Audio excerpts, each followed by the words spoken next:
But what if I told you your comfort zone was actually killing your potential?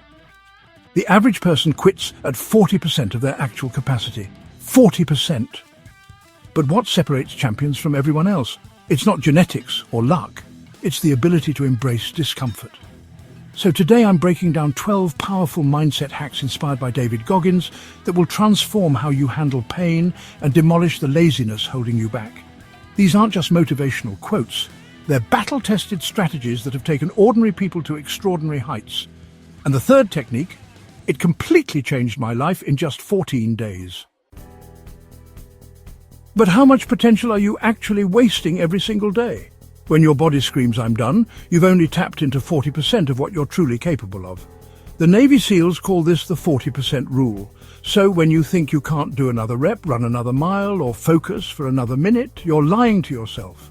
Your mind quits long before your body does. But how do you break through this mental barrier? So start by adding just 5 more to everything you do.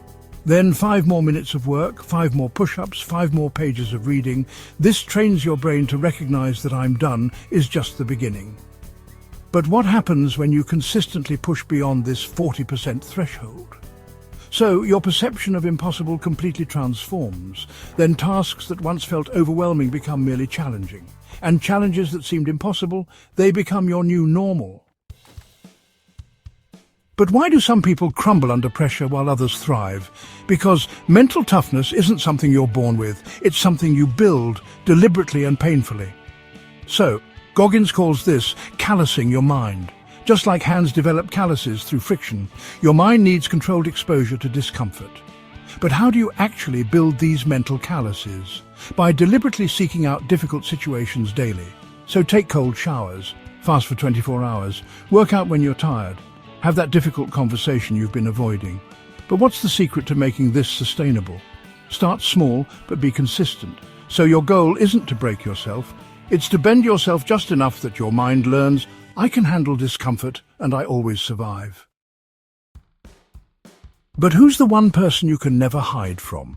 Yourself. Goggins developed what he calls the accountability mirror technique. But what exactly is this technique? So every morning stand in front of a mirror and have an honest conversation with yourself. Ask the hard questions. Did I give my best yesterday? What excuses am I making? Am I focusing on what matters? But what makes this so powerful? It forces radical honesty.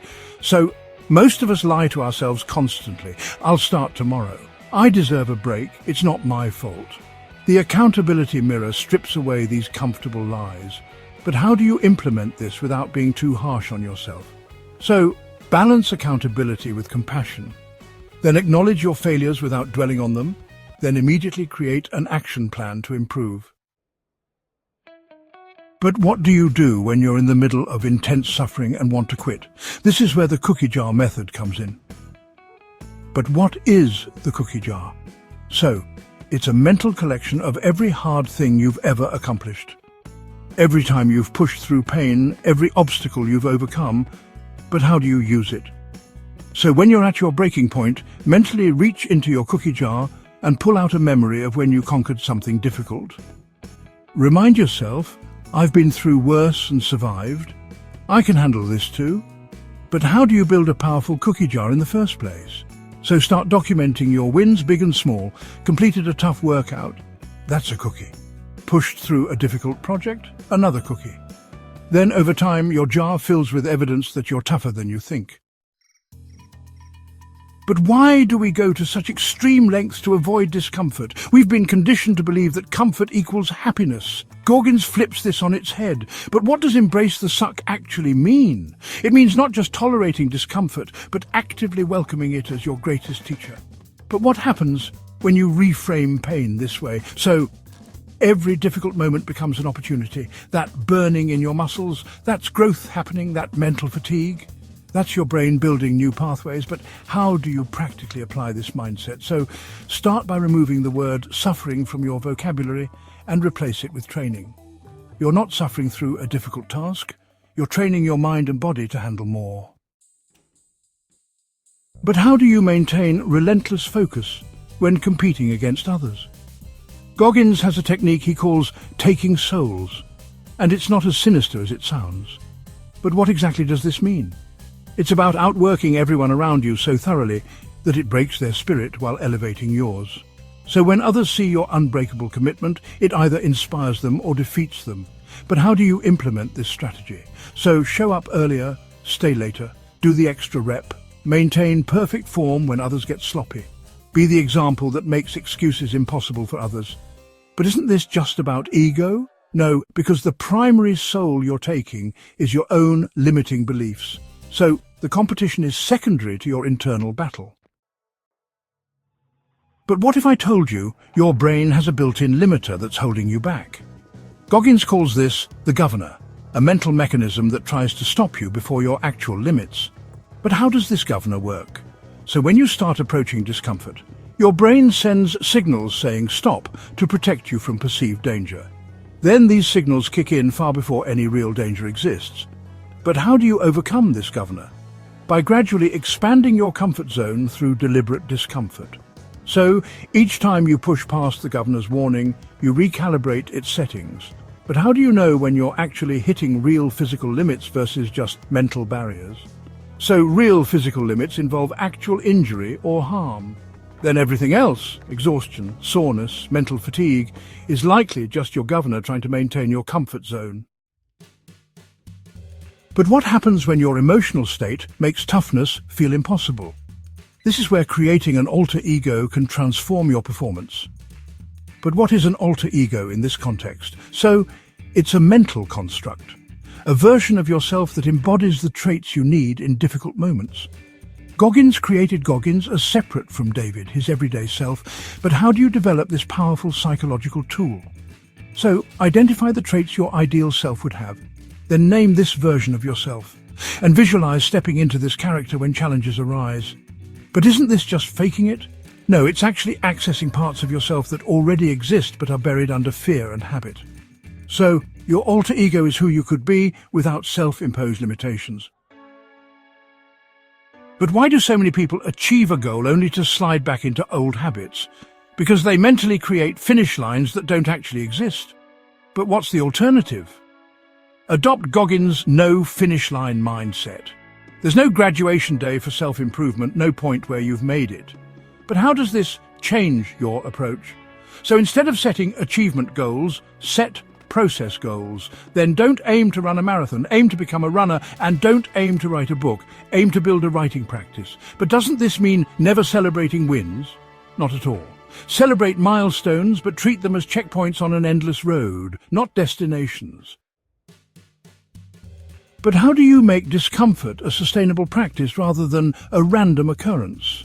Through what I call scheduled suffering, deliberately planning difficult challenges. But what might this look like? So it could be a weekly 24-hour fast, monthly 50-mile bike rides, or a daily cold shower practice. Then the specifics matter less than the consistency. But what makes this different from just working out hard? Scheduled suffering goes beyond physical training. It's psychological training designed specifically to strengthen your comfort with discomfort. But how much suffering should you schedule? So, start with small, manageable doses, maybe a 5-minute cold shower or a 1-hour digital detox, then gradually increase as your capacity grows. And remember, the goal is growth, not self-destruction. But how do you protect yourself from negativity, both external and internal? Goggins developed what he calls an armored mind, mental defenses against self-doubt and criticism. But what does an armored mind look like in practice? So it means developing the ability to hear negative thoughts without believing them. It means transforming "I can't do this" into "I'm learning how to do this." But how do you build these mental defenses? So start by auditing your self-talk. Then, when negative thoughts arise, don't fight them, acknowledge them, then consciously replace them with evidence-based alternatives. But couldn't this lead to toxic positivity? So the armored mind isn't about denying reality. It's about accurately assessing challenges without catastrophizing them. Then you're not saying problems don't exist, you're saying they don't define your capabilities. But what happens when you've already achieved more than most people ever will? This is where Goggins' philosophy of being uncommon among the uncommon becomes essential. But what does this mean? It means never measuring yourself against average standards. Even when you're the top performer in your group, find ways to compete against yourself. Then how do you implement this mindset? So constantly seek new challenges that scare you. Then, when you master one domain, become a beginner in another. And never allow yourself to be the smartest person in the room. But isn't there value in specialization? Absolutely, but not at the expense of growth. So the truly uncommon find ways to both specialize and continually expand their comfort zones. We've covered 12 powerful mindset shifts that can transform how you handle pain and overcome laziness. But knowledge without action is useless. So here's your challenge. Choose just one of these techniques and implement it consistently for the next 14 days. Then document your progress and notice the changes. Remember, comfort is the enemy of greatness. Every time you choose the easy path, you're voting for mediocrity. Every time you embrace discomfort, you're voting for the person you could become. The question isn't whether these techniques work. They've transformed thousands of lives. The question is, are you willing to pay the price for an extraordinary life? If this video helped you, take 1 second to like and subscribe for more content on mastering your mind and unleashing your potential. And drop a comment letting me know which of these 12 mindset hacks you're going to implement first. Stay hard.